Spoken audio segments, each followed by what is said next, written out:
Hello, everybody. Welcome back to Orange is a New Fast, Episode 3. I'm Chris Lauk alongside Thomas Schultz and Cole Weinstein. We're here talking Syracuse football. Syracuse is now ranked 22nd in the nation for the first time since 2001 in 17 years. Syracuse is one of 8 schools that have a football and basketball team in the top 25. So, guys, I'm just going to pitch you the question. Is Syracuse a football school now? Yeah, they're a football school when they're in the top 25 for about 40 years, just like Jim Boeheim. Look, this is a basketball school. It's going to be a basketball school for a long, long time. Hey, it's great we're in the top 25, but a long way to go. I got one thing to ask you, Thomas. Why not both? I think you can, but why not both? I think I cannot think of a school that you were going to say is both. Even like the schools that are good at both. Michigan, still a football school. Clemson even? Clemson, easily football school. I don't want to divert too much off this, but like Michigan State. I still say that's the one I didn't want to bring up. I think I'd call them a basketball school. I think I probably would too, yeah, but it's like Syracuse. Yeah, obviously the history, the basketball is probably a basketball school, but Syracuse seems to be on the up and up. A lot of promising things that we're going to talk about. Including this win that I don't think any of us expected over 22nd ranked NC State to get Syracuse ranked for the first time in 17 years. This was the week that really convinced me that this team is a winner because somehow they found a way to play really sloppy football and still dominate a ranked team with an incredible defensive line for most of the game and win, despite playing sloppy football. Like, I don't really know how that's possible, but it was. And Syracuse won when, frankly, neither team deserved it, and that's surprising considering NC State's ranked. You know, we were talking about last week how we thought there was no shot this team was going to get ranked. We thought focus on the bowl game, focus on getting a little better, to get into like a better bowl game. But this team, they come out firing on all cylinders today. We saw a pretty good performance by Dungy. He seems to be himself again, that Heisman-like he was in the beginning of the year, passing for over 400 yards and a total of 4 touchdowns. But defeating a ranked team is something this team needed to do this year. They came close against Clemson. They fell a little bit short. They got a taste of that sort of ranked contention maybe when they were 28th, and now they're 22nd after beating NC State 51-41. So we're finally ranked. Now we're even in a bowl game. It all happened in the same game, which is really impressive. Chris, yeah, you mentioned how we were saying earlier that, look, we're not going to beat NC State. Probably. You could. You never know. But likely you don't win. Focus on a bowl game, not on the top 25. Gino Babers retaliates against that. He says, why not both? You know? We are good enough. He does that. And he did it the way he knows how. That up-tempo offense through the wide receivers. Look, we all know Syracuse doesn't have that wide receiver one, that Steve Ishmael of last year. Or an Irv Phillips. They don't have Irv Phillips. Last year, Syracuse football had 2 number 1 wide receivers. This year, Syracuse football has a lot of number 2s and a lot of number 3s. Exactly. And 2 of those guys who stepped up, neither of them outside receivers, both slot receivers, Sean Riley, Nykeem Johnson, were the guys who get it done today. Absolutely. Sean Riley really impressed me in this one because I like how Dino uses him, and Dino's just has a knack for figuring out what to do with talented guys on offense.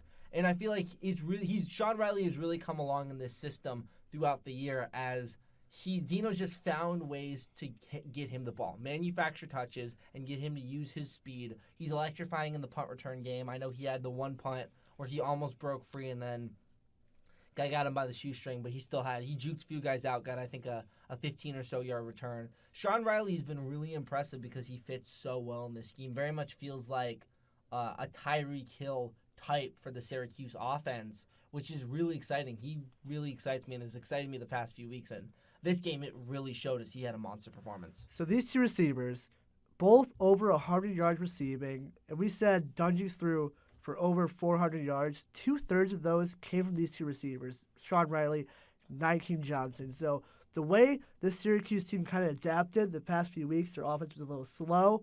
What do? Eric Dungy sort of plays Tommy DeVito's game. They went for the deep ball early. They got that first 60-plus yard touchdown, and Nykeem Johnson kind of really got the crowd going after Finley of NC State also threw a deep ball. So we really saw in this game the deep ball was prominent and not really your typical Dungy rushing game. He only had about 35 yards on the ground, And that's just not the beginning of the season Dungy that we really saw. We saw more of Dungy kind of changing his style after being questioned whether or not he's going to start this game. And Syracuse fans found out, and Syracuse quarterbacks found out as well just before the game. Eric Dungy was the go-to guy. And do you guys think that was a good decision, or should DeVito have started this game? Yeah, no, I think this was a good decision. Look, Dungy has shown that he's comfortable with competition. He can handle some competition, and it makes him better. And it's not just in practice. I mean, we've seen all season long, this guy, he comes out with a fire. He comes out with a passion, and he is pissed off when he gets taken out of the game. And he even said in his post-game conference, yeah, maybe I did get a little bit too comfortable. So this is a good thing, but it didn't just happen in practice. It happened in this game. Look, Syracuse and Dungy scored 24 points in the first quarter, and they look like, hey, this game could be a blowout early. In the second quarter, they only scored 3. Babers takes Dungy out of the game, puts DeVito in for a series. Now, I don't know if Babers intended to keep DeVito in if he played well. He didn't in that series. He faced a lot of blitzes, a lot of pressures, couldn't really get much going out of 3 and out. Or if Dino Babers was just saying, I'm putting him in for a series just to get that fire back in Eric Dungy, get him back on track, because that's exactly what happened. Dungy comes back into the game, gets back on track after that cold streak, and obviously leads Syracuse to the victory. Yeah, I think this quarterback competition has been fascinating because I didn't really believe Tommy DeVito after beating UNC when he said, I love this guy. Like, I'm sure they're friends, but, like, I didn't believe how close they were until I saw Dungy score that first touchdown running down the field and DeVito running after him to celebrate with him. And to see that DeVito, at least, was very much trying to be there for his mentor, for the guy who's starting above him. And I think that's what makes this kind of an interesting competition, because that and what they both said about each other has made me realize that I think there is some real respect here, and these guys are really looking out for each other. That being said, I think Dungy was very much sort of comfortable, as you were saying, being a reckless gunslinger. And I think, like, the gunslinger's great, but you got to rein in the gunslinger a little bit, because then the gunslinger gets sloppy, gunslinger runs around a little bit too much, takes too many hits, throws some reckless balls, and I think Dungy was sort of being was sort of comfortable with being a gunslinger who wasn't making the plays that he needed to play, and being comfortable with sort of being mediocre and the big throws that he's making. So we can say Dungy is a better quarterback all I want, but one aspect of DeVito's game I think we all agree on, he's still not getting rid of the ball on time. He's still, when his first look is open, this has been his problem his entire college career. When his first look isn't open, he'll start to panic, decides to run it instead, and sometimes he ends up taking a sack. Dungy had 5 sacks in this game. DeVito, we've seen really in the FSU game where he sort of broke out. He's able to get rid of the ball very quickly. That kind of helps that O-line to block as well. That's just definitely one of the positives to DeVito's game over Dungy if Babers was to start DeVito 1 week. Well, I think what's interesting is usually, Chris, like you said, once Dungy panics in the pocket, he runs. What he did not do in this game is run.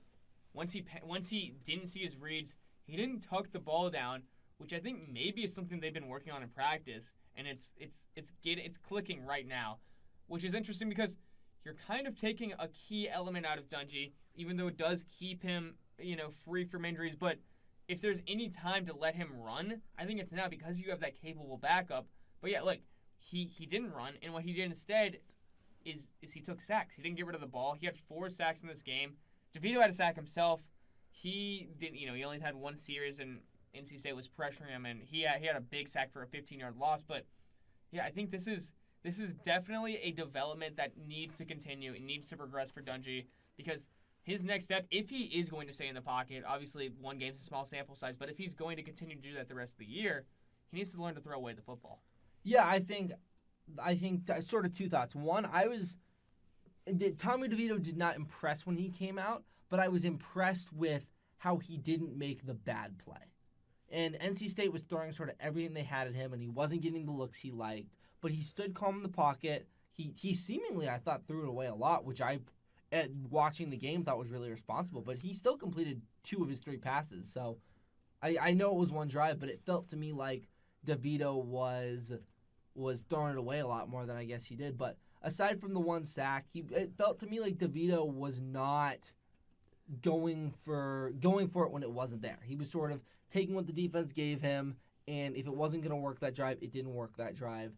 And I like to see that, and that's promising. As far as Dungy goes, this was a weird game for me because I felt like his stat line is obviously incredible. Nearly 450, I think, total yards and 4 touchdowns, but never during the game, very rarely did I see him and I was like, he's taking over this game. Like, if such a thing exists, I thought it was an incredibly quiet 450 total yards and 4 touchdowns, which I know that in itself is an oxymoron, and he obviously helped Syracuse to lead the game, but I never felt like for that stat line I saw him really take over and dominate the game, and I think that might have been part of he just didn't feel in his element taking the sacks. Tom, I want to touch upon something you said. So we have an established backup for once this year. Last year, the past 2 years when Dungy gets hurt, this team kind of collapses in the second half. Now at DeVito, we have that backup. However, Syracuse is ranked pretty late into the season, over halfway into the season. So hopefully that sort of fire can kind of prevent this team from falling off in the second half, regardless if Dungy is healthy or not. Yeah, no, I think, like you brought up DeVito, this team is better when there's competition. Oh, absolutely. Dungy is better when there's competition. Dungy's better, DeVito's better. I mean, and when Dungy's better, the team's better. Right. Competition brings out the best in everybody. And look, I mean, we've seen this against Pittsburgh, against Clemson. Dungy thought, okay, I've established myself as the starting quarterback. I've beaten out this up-and-coming guy who's going to be the starter next year, but this is my team. And he didn't play his best against Pittsburgh especially. And then Dino Babers said, all right, hold on, let's slow the brakes a little bit. They're still a very capable backup. And just because you won the starting job early doesn't mean that I can't. Yeah, exactly. It doesn't mean that you're going to keep it. And I think Dungy, he got a little comfortable. He didn't realize he's like, all right, I'm good to go. I've got the rest of the season. I can maybe not lay back, but I can take it easy a little bit. And Dino Babers did what he should do as a head coach and said that's not going to be the case. I do like that he's keeping Dungy in check. That being said, there's obviously a line, and I hope that Dino knows where that line is because there's a line between making your quarterback competitive and making your quarterback want to play his best and messing with his confidence. And the last thing you want is both DeVito and Dungy with shot confidence. And I think that could potentially be a problem if this QB carousel continues. I'm sure it was a reality check as far as a slap in the face for Dungy when he got replaced. But I think we all agree he definitely handled it better than Kelly Bryant did for Clemson. I mean, he didn't just walk up and let his team leave. He was still there for being a backup of this team. But another segment I want to get to, in the past, we've talked about how bad this running defense is. But finally, I think the linebackers played a great game against a fairly good opponent. And I think that was a really good time for for these linebackers to step up and establish that they could actually stop this running game just about in time before they get to BC down the road. Yeah, this was the linebackers' best game of the season. This obviously had been the worst element of Syracuse on any facet. I think they're worse than any of the positions on offense. They're worse than the secondary and defensive line. Obviously, Syracuse special teams have been very dynamic this year. So the linebackers played well. They held NC State to under 100 yards in a 2.3 yards per carry, which is astounding. And what they also did is they sealed the victory, picking Ryan Finley to, basically at a time where it looked like this defense couldn't stop NC State. They'd been on the field too long. The up-tempo offense had caught up to them, and I did not believe they'd get a stop. They pick off Ryan Finley and secure the victory. Yeah, I think the defense at times did some impressive things. And going back to what I said before, Syracuse, the reason why I feel like this team is different is because Syracuse is just winning games. Even if it's sloppy football, even if the defense is suspect, they're still winning games, and the defense will come up with a play when needed. But yeah, I think Syracuse's running defense is something that definitely needs to be looked at and focused on, especially with this back half of the schedule coming up. But I was impressed to see them succeed and hold NC State to as little as they did, although I'm not super impressed with NC State's running game, so I want to pump the brakes a little bit on them, maybe on the run defense, maybe turning the corner here. But definitely, it was a nice game, and I'll more than take that. Cole, you're right. This wasn't like we're facing Travis Etienne or A.J. Dillon for the running game. Which Syracuse will face A.J. Dillon at the end of the year, and the run defense better be ready because the only way that Syracuse can beat Boston College in the game that could, at the end of the year, predict a lot of things, predict bowl game, potentially ACC postseason play, is stopping A.J. Dillon. So Syracuse run defense better be ready. I think it was a good confidence booster for these linebackers to show they can actually stop the run when they need to. But I think when you talk about the linebackers, the secondary just continues to impress, I think. Last year, only 4 interceptions. Andrew Armstrong had an interception in the fourth quarter that really kind of sealed this game, put the game away when Syracuse scored a touchdown following that.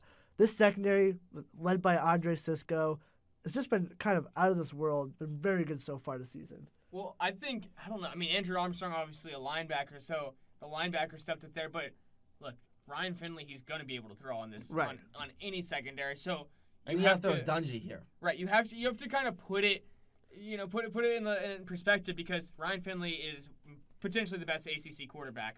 So, and when you have Dungy and Syracuse going for 51 in the game, look, the other team's going to have to pass the ball. They're going to have to throw some.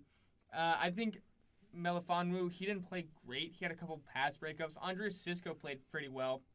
Scoop Bradshaw's made some big plays, but there's still improvement to be made. I thought the linebackers played better than the secondary, which is a different trend than we've seen previous in the season. Yeah, I think overall, I wasn't super impressed with the pass defense. I think anytime you give up 473 yards to Ryan Finley, even if Ryan Finley's potentially the best quarterback in the ACC, I don't think that's a great weekend. That being said, I just want to reiterate, the defense was good enough to win the game. And that's ultimately what matters because in the past, in Dino Babers' past teams, in other past Syracuse teams, the defense, the offense, someone wasn't good enough to win games. The weak point was not good enough to win games. And especially in the Dino Babers era, the offense has always been good enough to win games. The defense has not. And the defense stepped up and helped to win the game. And that's enough. Syracuse survives another week, so to speak, ekes out a W when they needed it against a really, really good team. So from that perspective, I was impressed with the situational play of the Syracuse defense. Sticking with Ryan Finley, this was his highest quarterback rating game all year long, and he also threw for over almost 100 more yards than he had against any other team. He threw for 377 against Marshall, 473 against Syracuse. So what do you look like against Clemson the week before? Against Clemson, he threw for 156. Okay, so yeah, definitely wanted to go out there and improve something. Obviously, they got blown out, so he had a lot to prove, and that whole NC State team did. Mm-hmm. So, going into NC State, very deflating loss for them against Syracuse, but yeah, and they came out flat, which also just on a side note surprised me because the reason why I thought Syracuse would lose this game was because I expected NC State to come out after being embarrassed by a Clemson team that's better than them and say, okay, now we get to pick on the kids who are smaller than us.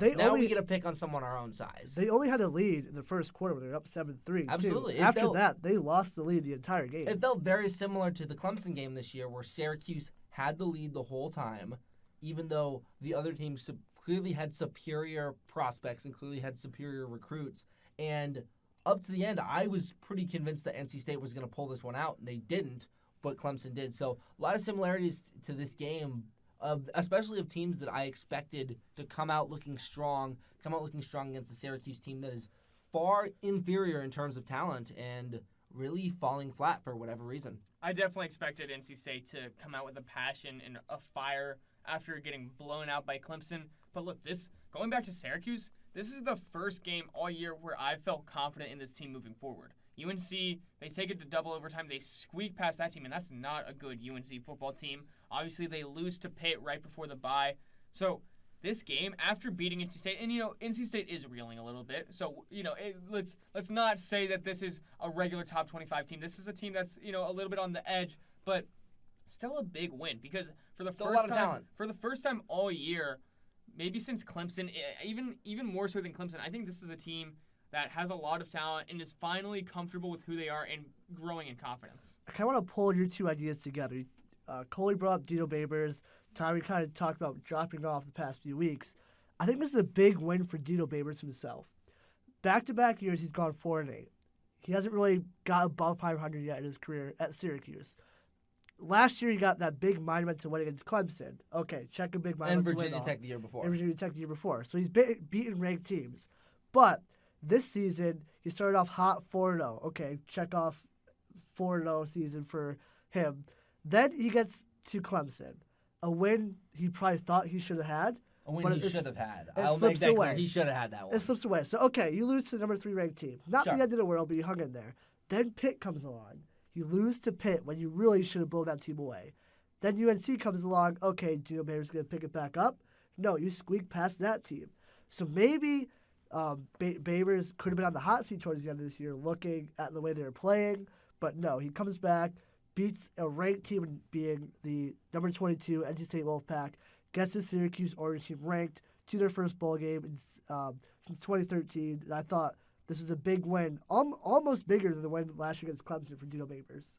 Yeah, no, I think it might be because this is, like we said at the beginning of the show, this is the first time that Syracuse has been ranked since 2001. You're ranked and you get a bowl game all in exactly. one. Definitely bigger than being the number 3 team. I'm going to disagree there. I think Clemson is a game that we're going to remember, that Syracuse fans, we will remember long after NC State. Like, this may have been the game that I guess was sort of a catalyst on this season that brought Syracuse to hopefully have a really successful 2018 campaign.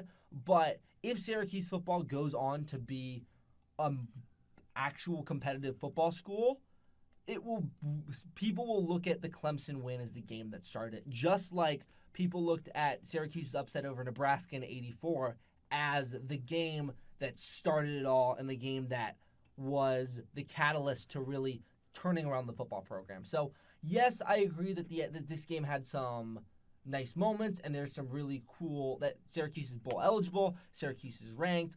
Dungy sets the all-time Syracuse offensive yards record. Over Is the 10,000. first guy to go over 10,000. Beats out McNabb, who was very close. He's to been 10,000. injured a lot in his career. He's probably missed about a season in total with all the games. I think he's missed 10 games. I think that's correct. Almost a season. So that's yeah, impressive. close to a season. He was able to get that milestone by missing with all the injuries he's had. But I think I get what you're saying here, and I think maybe practically this might be the bigger game, but just emotionally, Clemson's always going to be the bigger game, especially if Syracuse goes on to have a successful season and goes on to become an actual program. You can really point to Clemson as that starting point. All right, Cole, I think you're right. I think Clemson is the bigger game, but this season is a turning point for Syracuse, obviously. Absolutely. But look, it's not just a turning point because you're bowl eligible. You'll hopefully go over 500, but because recruits will start to take notice once you're in the top 25. You beat Clemson, great. Pittsburgh did the same thing the year before, and they were terrible, flat the rest of the year. They've shown no progress. This year, you're in the top 25. You could keep going up. You've got Wake Forest and Louisville coming up, so you could break into the top 20. And they did a study last year of 2018 recruits. They weren't very high on Syracuse. Syracuse was ranked around 100, and what was the most prestigious offer? What compelled you the most? And so, being top 25, being one of the best teams in the ACC now, Winning a marquee bowl game. Yeah, exactly. If you're in a marquee bowl game, more publicity is always going to be better. And look, Syracuse has positions they need filled. That running back position, that weakness isn't going anywhere anytime soon. Dante Strickland may be a better quarterback than he is running back because he's got no vision, and neither does Mo Neal. That was a nice pass, though. Yeah, it was a great beautiful pass. My man's got a cannon. I'll give you Keep that. your rating of 100. Also, if we're checking off the wish list, I'd like a true number 1 receiver too. I love that. I mean, hey, might as well. Hey, It's the wish list. This is our wish list, Cole, Wish list. know? I could use some linebacker depth. Use some linebackers, maybe some Absolutely. more cornerbacks. I use a little bit of DB help Yeah. on the wish list. You know I'm writing down the wish list. You know what's not on my wish list? What? Special teams help. That's very true, very true. I think I'm very satisfied with Schmidt and Hofstringer right now. Look, Hofrichter. Hofrichter. When I was watching that game, every single time he kicked off, they all went in the same exact spot, and people around me were like, "Are you seeing this? They're all going the same." It's a sharpshooter. That's exactly what he is. He's got a target. He hits it every time. He had 9 kickoffs. 8 of them were touchbacks. 1 of them wasn't, simply because NC State was down and tried to get something going. That was only a 15-yard makes it return. look I easy. love the punter passion here from Thomas. You're like reminding me of Rich Eisen. Punters are people They're too. people too. I Cole. love it. Can we just have the Thomas special teams few minutes where he just like I'm tells us loving it. all about the great stats of Syracuse special teams. I'm loving it. Punters are people too. The one thing I'm not liking about the special teams this week, usually the guy who's a key contributor, Jamal Yes. Custis, he's always the first guy down the field. He made a boneheaded mistake this week. What he did is he got down to the field too fast. Too fast, and he picked up the ball at I think the 25-yard line, which was going. It was a punt. It was going to bounce. It was going to go Absolutely. probably 15, maybe into the 10, and that it was what I think NC State's last possession. And I think they were down by because that was the play, but that was the series, but that was the They're down by special 3. teams play Down by before 3. the interceptions. Yeah, Right, they're right. down by a score. Right. We were And getting nervous. in those stands. That was the moment. I think I texted a friend. I was like, "This is what Syracuse football has taught me to believe." Like that was the equivalent of the DeVito interception the week before. That Yes. big mess up when you're so close to victory. You see the light at the end of the tunnel, but just one bonehead play prevents you from seeing that light. And you guys play a little harder, a little extra. I just felt like I saw like 10 of those plays last year, but like Syracuse didn't win. They're last definitely year. cutting back on them, which is And why I they're was, so successful this I'm year. still just, I'm conditioned to believe that Syracuse football is going to find a way to screw this up, especially in the back half of the season. And that was the play where I was like, they get more yards. The better quarterback is probably on NC State. Finley's going to drive him down the field. He's having a monster game. The secondary's not doing great. I don't trust them situationally. And they stepped up, but I was worried. And that play was the start of that. Cole, yeah, you mentioned. Look, I thought the same exact thing where I thought, oh, NC State's gonna come back and win after this great game. NC State's gonna win. You know, this is inevitable. It didn't happen. And yeah, the same reason you thought that, same reason I did. Because last year it was very reminiscent. Syracuse would take these leads and then blow it. This year they had a couple of those instances where it was close against Central Michigan, looked like they might blow it. Obviously against Pittsburgh they did, and Clemson they did. But they're taking that next step to, okay, now we're actually winning these games. Now they're squeaking by teams like UNC that they should Fine beat. by me. It's still a win. But Oh, the win's a next win. step for this team, it's great. They're bowl eligible. They're top 25.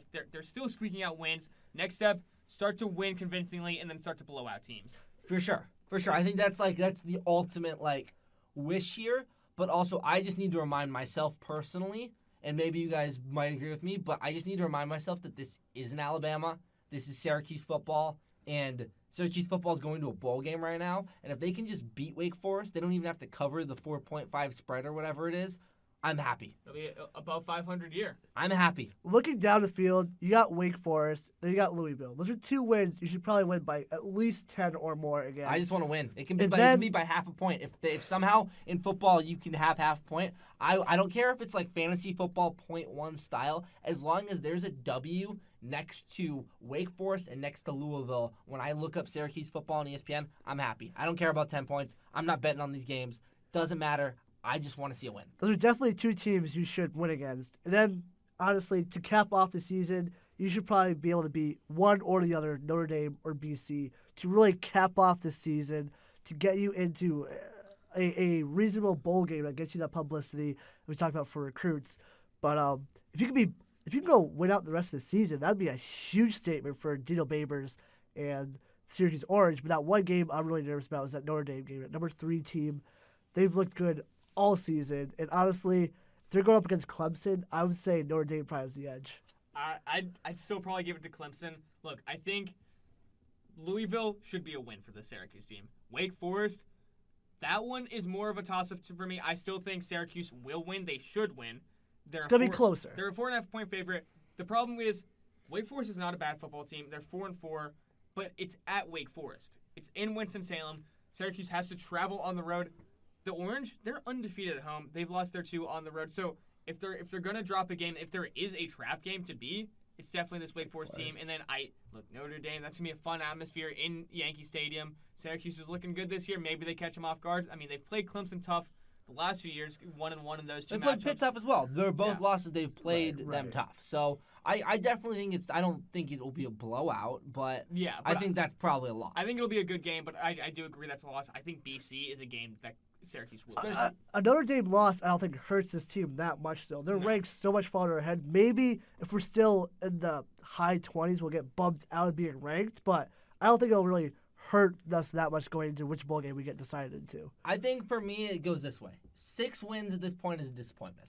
7 wins, I'm going to be happy. 7 wins is about what I expect. 8 wins, I'm going to be happy. 9 wins, I'm going to be ecstatic. And 10 wins is a unicorn. I just don't think it's happening. Look, Absolutely. I said last year this team is going 8-4 this year, and people call me crazy. I just want to point it out now. I was a believer from day one. I think I said 6 wins. Look, Once you looked at the schedule, I was like, hey, we got Dungy maybe a full year, DeVito on the bench. We got some experience on those lines. We're looking good for 2018. All right, guys, we're looking really far ahead, but let's go ahead to next week. What are our predictions? How do you think this is going down? Away, on the road, at Wake Forest. Tom, start with you. I am going to say 42-31 Syracuse. I think. Look, Wake Forest is going to play them tough. I think eventually Syracuse is going to settle in. It'll be a tough first quarter. I think it'll go back and forth. Syracuse might have something like a 10-7 lead, something like that. Into the second half, maybe we see some more Tommy DeVito to fire the light under Eric Dungy, but kind of like that move. It was a good move. It worked. It worked. And might work again. Cole did mention, hey, you want to limit this. You want to taper off. You don't want to do it too much. I think the second half, Eric Dungy and Syracuse come out firing and get a compelling victory. Cole. 35-31 Syracuse. I don't think Syracuse covers. I think we haven't seen a signature Dino Babers trap performance yet, and I think that this could potentially be it. I agree with you. Syracuse is not as good on the road. They've played their 2 losses tough, I will agree, and I don't think Wake Forest is that great. Also coming off of, if I'm not mistaken, an incredibly emotional victory over Louisville, wasn't it? Yeah, they beat Louisville. So I think Wake Forest could be, like, they sort of had their emotional peak, and Syracuse was not the game that they had circled on their calendar. That being said, I think Wake Forest will play them tough. I think Syracuse is riding high, as you would, being ranked for the first time since 2001. I think Wake Forest could play Syracuse tough. So I think a slim victory, but I'll give them the victory. Cole, I like your 35. I'm going 35-21. I think Syracuse, after touchdowns. a huge offensive explosive performance, I think Dungy's feeling it right now. Maybe throwing DeVito a drive or two kind of enforces that. I want Dungy to play. I want one quarterback right now. You don't want DeVito in at all. No, I like DeVito for next year. I don't want to mess with Dungy's head anymore. I want him to just be competitive by his own merits. But if you need to put the redshirt freshman in every game so that way you excite, Dungy, this is going to be a problem. I want him to be self-motivated. Hey, if it works, it works. Eric needs to do his own homework. That's fair. Ideally, you'd like to see Dungy start and finish the whole game by himself. But hey, I'm with Chris. If you need to put in the redshirt freshman, put him in. I mean, if it works, it works. If it's not broke, don't fix it. But, all right, guys, thank you for listening once again. This is Orange's New Fast. Chris Lauk alongside Thomas Schultz and Cole Weinstein. We'll see you guys next week.